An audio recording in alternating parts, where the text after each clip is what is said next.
and giving us the additional resources that we desperately need. Clearly, this is not the outcome we wanted to see. We were hoping that we could find Travis today, but we are feeling optimistic thanks to our Marshals Department that has come through and tracked down some good leads that we feel are giving us more of an insight into Travis's mindset, where he may have not gone or may have gone to. And we'd also like to thank the FBI and their behavioral analysts unit that has also gone through, done an assessment of some of the interviews that we've had regarding Travis and made a determination on maybe what his thought process was, what decisions he might have made, and where he had gone. In addition to our detectives also following through some of the financial documents, tracking areas that he had previously frequented, and we're optimistic that we will find him shortly. We'd also like to thank Spokane County Sheriff's Office for coming out, Sheriff Knowles having their helicopter fly from 6 o'clock this morning to 11, as I understand it.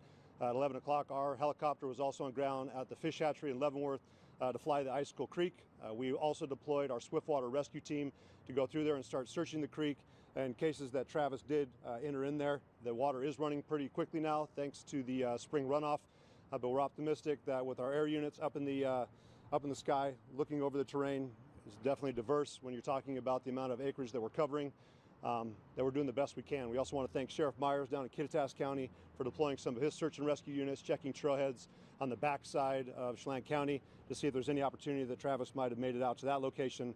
We have learned so far through our investigation today that he is well versed in outdoor survival. And talking with his father, it sounds at times that he would go out. Okay, is everybody ready? Good? Okay. Good evening. My name is Detective Sergeant Joe Eaton with the Wenatchee Police Department. I'm one of the PIOs for the Wenatchee Police Department. Tonight we're going to have Chelan County Sheriff's Office, Sheriff Mike Morrison, I'm sorry, give you another update on the investigation. For the record, my name is Sergeant Joe Eaton, Joe-E-A-T-O-N, and Chelan County Sheriff Mike Morrison, M-I-K-E-M-O-R-R-I-S-O-N. Tonight he'll deliver his updates, and then at the conclusion of his update, we'll have about 5 minutes for questions. With that, I'll turn it over to Sheriff Morrison. Thank you, Sergeant.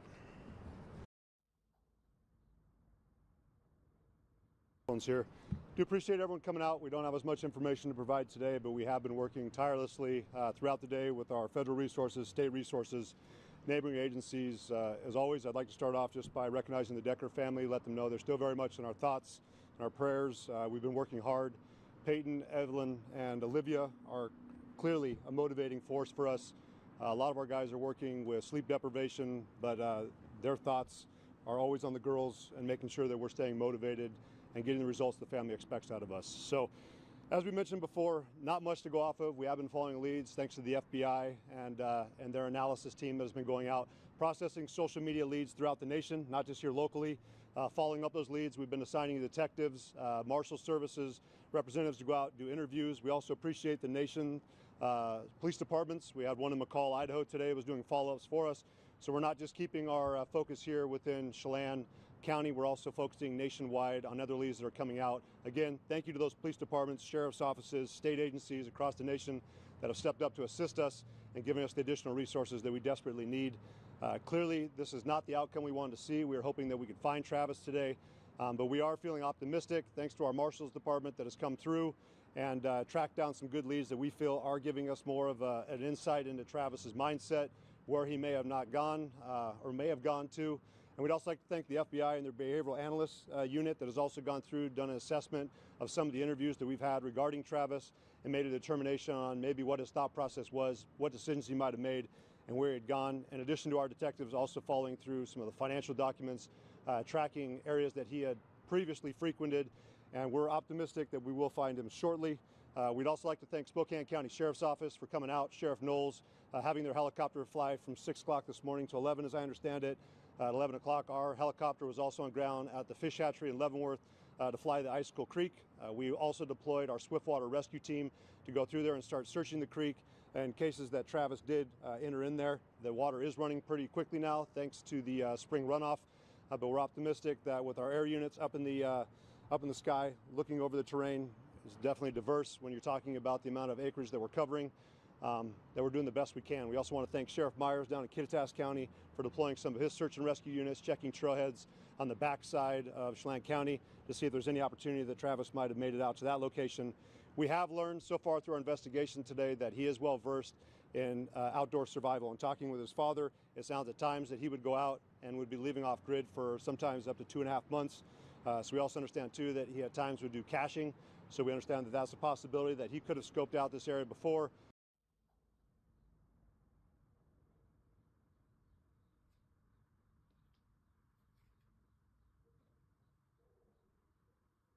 Put supplies out there and has the ability and the knowledge to survive for a long period of time.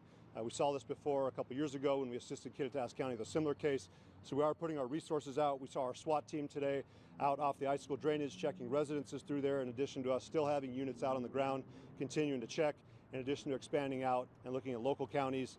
So we're going to continue to do what we need to do, partnering with our federal partners. We will again want to say thank you to the FBI, Homeland Security, that has assisted us more yesterday. Also going with the Marshal Services, the Washington State Patrol that has been working alongside of us, along with their detective units. And we've also had a forensics electronic detective going through the cell phone and other electronic items that we've collected on the scene. So we're hoping to gather more information, take that intel that we've gathered today, and continue to press on tomorrow. But at this time, we have not found Travis. My message is still the same. Travis, if you're out there seeing us, we'd like you to turn yourself in. We want a peaceful resolution to this, but we're not going to relinquish our efforts and giving up any effort that we can proceed to track you down. So please turn yourself in. Let's wrap this up and do what's right for your kids. So any questions? Sir, are you any closer to establishing a motive? No, and I don't think there'd be any motive that'd be acceptable. I mean, clearly it's not the decision of a sound mind, and these young girls were a victim.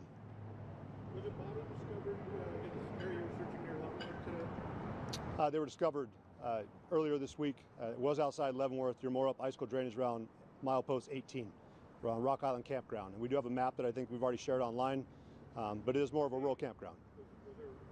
Was there, maybe it's unrelated to the case? Okay. No, there was another individual that was located today, not related to the case, and that was out towards the Big Y where US 2 and 97 connect, but not related to the case. Sheriff, you mentioned McCall, Idaho. There were reports of possible sightings, or maybe it was just the fact that the department received tips. Any credibility to some of that? I know you mentioned they did some investigating. What have you learned from that? I can tell you so far today we had a possible sighting on East Leavenworth Road. We checked that out. It was not Mr. Decker. We had another one out at milepost 83, US 2. And then, of course, we continue to hear information about other possible sightings from across the nation.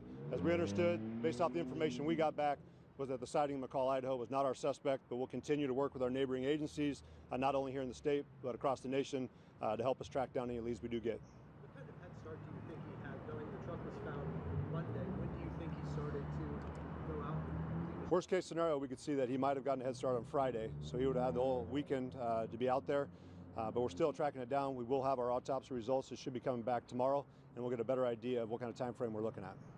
Is there any knowledge that you guys might have of him possibly making his way back to Wisconsin, where he's from? We're not ruling anything out. So, I mean, we have been in touch with agencies, of course, across the nation, and just tracking down leads. We are aware of other connections he has. We've interviewed friends, co-workers. We're optimistic that we can track down his location. Sir, you left his truck behind. Did you find in that truck any writing, any note? Our detectives are still going through that process. I know that we worked with the Washington State Patrol Crime Lab yesterday, in addition to our detectives, process all that information. And today, as I was leaving our emergency operations center, we did have members of the Washington State Patrol that were processing some of the cell phones we located in the vehicle. What military training does he have that could be a factor in his ability to elude authorities? We do understand, and we're getting more confirmation that he might have possibly gone through mountain survival school, but we also know too that he's been an outdoorsman since he was a kid. Talking with a parent, it seemed like this was something that he was attracted to, liked doing in his free time. So clearly some of the knowledge he's probably acquired throughout his lifetime, in addition to the training he might or might not have acquired through the Army, is something that we're taking into consideration. But we do want to validate what trainings he's actually gone through, and we do have some U.S. Marshals tracking that down as well. Sheriff, what is your reaction to the fact that he's been out and about, you said, for as long as 2 months? Does that give you room for pause that he is no stranger to being out and living on Skid Row for so long? Well, we're certainly an agency that learns from the past. I mean, we saw this before, I believe, around North Bend. I don't know how many years ago that was, where they had an individual who had been involved in a similar incident and then had dug himself a bunker out there. So we take that in consideration that he may be aware of our surroundings, has the ability to survive, and that's going to certainly make it more challenging, but we're up for that challenge. I mean, we recognize that 87% of our county is not accessible by road. We've been dealing with that over the last 125-year history of this agency, so we're no stranger to that. We're aware of our terrain, and we'll continue to work with our federal partners and U.S. Forest Service that has stepped alongside of us to assist us in possibly closing down some of the trails in the area in order to ensure, of course, that the environment stays safe for anyone who may come to visit, but that we also have access to go through there and start checking all the trails and locations that we believe he may recreate. Sheriff, the longer this goes on, what concerns do you have about, you talk about the fight or flight mentality and when desperation kicks in. Obviously there's that survival skills element of it, but the longer it goes on, I mean, we've seen where things often go. Do you have concerns for whether it be those who are out looking for him, just kind of where this could all come together and that mentality someone may have when desperation mode kicks in? We understand the mentality we're dealing with. We have a well-trained agency. We're a leader when it comes to de-escalation here in Washington State. We were one of the original agencies for that training hub, so we understand that we have the ability to control the pace of situations. We have behavioral health units. We have the ability to communicate with him, and we're going to continue to do that. But our primary goal is to track him down. Of course, we want to make sure that he's safe, but ultimately he will be brought to justice. Sir, now this press conference saying you're confident he'll find you quickly. What makes you confident given all these challenges? The amount of partners that have come alongside of us. I mean, again, I've cited the U.S. Marshal Service, the FBI. We've had Homeland Security investigations. We've had Border Patrol's tracking team here. We've had Douglas County, East Wenatchee. The amount of resources that we put on this right away gives me confidence that we are doing everything possible, in addition to working with the behavioral analyst team and also bringing cadaver dogs. We're open to anything and everything, and so far, despite our limited resources, it's part of our mission statement with the resources entrusted to us. I think that a lot of people have come alongside us to help us out. That's why I'm optimistic. So we're not doing it alone. You said that you've been in contact with his father. What has that interaction been like with his immediate loved ones? What are they telling you about their reaction to this immense tragedy? How are they handling it? They're frustrated with the situation, clearly, but this is their son. So, of course, that they have concerns about his safety. But overall, they understand that he does have to be brought in and he has to be held accountable for his actions. One more question, please. One more question. Sheriff, I just wanted to clarify. I mean, you said that with this survival skills coming to light here, how does that change moving forward as we get further and further into this investigation? How you're going to... Well, we understand that he can cover a lot of ground. I mean, certainly, based off what I know from him, he's in decent shape, and he has the ability to go out there, which, if anyone's been out in that part of the county, it's thick. So it's going to make it more challenging for us to locate him, and especially if he's knowledgeable and he knows how to conceal himself. That will make a unique challenge for us. But we feel pretty confident in bringing members of Border Patrol in too, with their experience of working in more diverse terrain, especially along our Canadian border. We have people who are experts in that field as well, and also excel and have the military training as well. I mean, we recognize he's not a subject matter expert. I'm not going to glorify him in that sense. I do appreciate his service, but overall, we have other men and women who are assisting us who are also military veterans and have that kind of background and experience. And I would certainly point out our Forest Service deputy that was able to immediately locate it as soon as we got information about a general area where he's at. We're up for that challenge. So, thank you. Okay, for our media partners, I do have a contact sheet that I'd like to have completed. That way we can easily follow up with each of our media partners. So at the conclusion of this, you can find me if you haven't already signed it. That would be greatly appreciated. Thank you for your time, and we'll plan additional updates in the hours and days to come. Thank you.